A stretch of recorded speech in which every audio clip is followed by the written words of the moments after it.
What happens when a country that ranks among the poorest on earth decides it's done playing by the rules written in someone else's capital? When a nation that's been mined, drained, and sidelined finally says, enough, not in protest, not with slogans, but with action. Burkina Faso didn't beg. It didn't negotiate halfway. It didn't ask politely to reclaim what was being taken. It took full control and forced out Canadian mining giants without fanfare or permission. No compensation, no media circus. Just a clear message. This gold belongs to us, and we're not exporting our future anymore. And the world didn't know how to respond. No press release from Ottawa, no threats from the IMF, no retaliation, just silence, because they knew. The game had changed. This isn't just about resources, it's about control. It's about a government deciding that the people who live above the gold should be the ones who benefit from it. This is Burkina Faso, and this is how they finally took back their gold from Canada. For decades, Canada quietly ran an empire. Not with flags, but with contracts. Not with soldiers, but with CEOs. In Burkina Faso alone, Canadian mining companies controlled billions of dollars worth of gold. The extraction was local, but the profits? They flew business class to Toronto, Vancouver, and Montreal. While the people living above the mines walked dusty roads to underfunded clinics or overcrowded classrooms. But in 2025, that pipeline was cut. No more courtesy, no more compromise. Burkina Faso didn't wait for negotiations. It didn't offer a payout. It didn't bother with the usual dance of diplomacy. It simply walked in and took back 5 fully operational mines. No headlines, no handshakes, no golden parachutes, just a cold, clear message. If it's under our soil, it belongs to us. And the world, it blinked, but Burkina Faso didn't. This didn't happen overnight. It was planned, step by step, quietly. In August 2024, Burkina Faso rewrote its national mining code. Not tweaked, not amended, rewritten, from the ground up. Under the new rules, the state gets a mandatory 10% stake in every new mining operation. But for strategic resources, like gold, the government now holds the right to seize up to 70% ownership. Foreign participation? Still possible, but only under Burkinabé control. This was the turning point. Suddenly, Canadian firms that once operated with full control were now facing license reviews, environmental audits, delayed renewals, and increasing pressure behind closed doors. One by one, the big players, Endeavour, Mining, Semafo, Fortuna Silver Mines, started to back off. Some left without a fight. Some didn't even mention Burkina Faso by name in their exit statements, because they knew this wasn't a negotiation anymore. They weren't being regulated, they were being replaced. And who replaced them? A new state-owned company called SOAPAIB. But don't let the state-owned label fool you. This wasn't some symbolic shell company or bureaucratic placeholder. This was a fully functional mining corporation, built to take over, built to operate, and built to win. SOPAB didn't start from scratch. It inherited fully operational mines, absorbed local technical teams, and brought home the decision-making power that had been outsourced for decades. The engineers stayed, the geologists stayed. The plant operators, finance officers, and logistics managers all stayed. But now, they answered to Ouagadougou, not Toronto. SOPAB also did what foreign firms refused to. It partnered with local contractors for logistics, transport, security, and maintenance.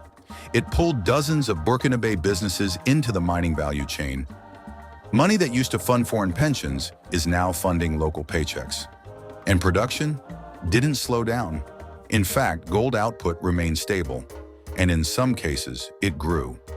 Because the myth that Africa can't manage its own mines was just that, a myth. And Burkina Faso just shattered it. Burkina Faso didn't move alone. It moved with Mali and Niger, 3 countries, 3 former colonies, 3 military-led governments that stopped asking for Western permission and started rewriting the rules. Together. This isn't just national reform, it's a regional power move. Mali holds some of the richest gold deposits in the world. Niger controls the uranium that powers Europe's nuclear grid, and Burkina Faso just proved it can seize full control of its gold sector without chaos. Individually, each of these nations could be sanctioned, destabilized, or pressured. But together, they form a resource bloc with global leverage. When the world needs gold, when the West needs uranium, when China needs lithium for its factories, these countries now have the power to say, you deal with us on our terms, or you don't deal at all. This isn't a political alliance. It's not symbolic. It's operational. They're coordinating laws, sharing intelligence, and pushing for regional refining hubs to process their own resources instead of shipping raw materials to Europe and begging for scraps in return. And make no mistake, the world is watching, not with interest, with fear, because the old model, where Africa was just a supplier and the West was always the owner, that model is collapsing. The takeover didn't make global headlines, but it shook financial markets to the core. The moment investors realized Burkina Faso was serious, foreign mining stocks started tanking. Billions in market value were wiped out overnight. Shareholders panicked, executives went silent, and Canadian firms began relocating their focus, quietly exiting West Africa with no fanfare, no legal fight, and no backup plan. Why no arbitration? Meanwhile, Burkina Faso kept the gold flowing. In the first 3 months of 2025 alone, the state collected over 11 tons of gold. That's over $780 million worth of wealth that didn't leave the country. No dividends to shareholders in Toronto. No overseas tax write-offs. Instead, the money stayed to build schools, to fund hospitals, to develop infrastructure. This wasn't theoretical reform. It was real, measurable economic retention. And here's the kicker. Nothing collapsed. The mines didn't shut down. The economy didn't spiral. There was no shortage of expertise because the entire system was already running. It just needed new ownership. The same people who ran the mines before are running them now. But for once, they're not working for foreign flags. They're working for their country. What Burkina Faso just pulled off? It's not a fluke. It's a model. And now other African countries are watching, studying, and replicating it. Because for decades they were told, you need foreign expertise. You need outside capital. You can't run these mines yourself. That was the lie. A lie that kept the continent rich in resources and poor in results. Burkina Faso proved the opposite. The knowledge was always there. The engineers, the geologists, the plant managers, the metallurgists. Everything needed to run a world-class mining operation was already in Africa. All that was missing was control. Now they have it, and they're using it. SOPIBE didn't just take over mines. They integrated local contractors, built domestic supply chains, and partnered with regional allies to plan African-owned refining hubs. Because the long-term goal isn't just to dig, it's to process, refine, export, and profit, right from African soil. No more raw gold shipped out and re-imported as jewelry. No more wealth pipelines flowing to pension funds in London, Sydney, and Paris. This is what economic independence actually looks like. No slogans, just systems. And for international mining giants, this is a nightmare scenario.